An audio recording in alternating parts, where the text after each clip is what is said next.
ખેડા જિલ્લાના વડા મથક નડિયાદ ખાતે ભવ્ય તિરંગા યાત્રાનું આયોજન કરવામાં આવ્યું।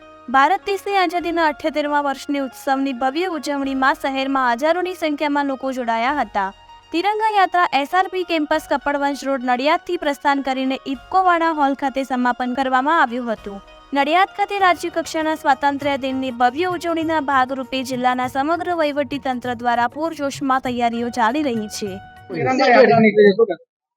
78મા સ્વાતંત્ર્ય પર્વ નિમિત્તે મુખ્યમંત્રી શ્રી ભૂપેન્દ્રભાઈ પટેલ ખેડા જિલ્લામાં આવી રહ્યા છે અને ખૂબ જ ઉત્સાહભર્યું વાતાવરણ છે। આ દેશમાં નરેન્દ્રભાઈ મોદીના શાસન પછી ઉત્તરોત્તર દર વર્ષે લોકોમાં દેશભક્તિનું પ્રમાણ વધતું ગયું છે।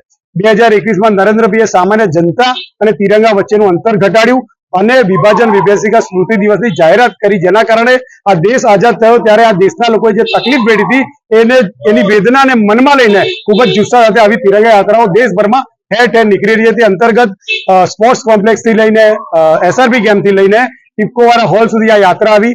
દરેક એજ્યુકેશન સોસાયટીના સર્વે લોકો, ભારતીય જનતા પાર્ટી સંગઠનના લોકો, હિન્દુ ધર્મસેનાના લોકો, સ્વામી વિવેકાનંદના લોકો અને સમગ્ર તંત્ર આમાં જોડાયું ખૂબ જ ઉત્સાહપૂર્વક દેશભક્તિનું વાતાવરણ જોવા મળ્યું। કુલ મળીને ભારત દેશની આજુબાજુના દેશોમાં ઉત્તર દેશભક્તિ ઘટવાના કારણે જે પ્રકારની પરિસ્થિતિ થઈ છે એને આ સર્વોત્તમ જવાબ છે કે ભારત દેશ એ એક છે, દેશભક્તિના રંગે રંગાયેલો છે અને નરેન્દ્રભાઈમાં તેમને સંપૂર્ણ વિશ્વાસ છે।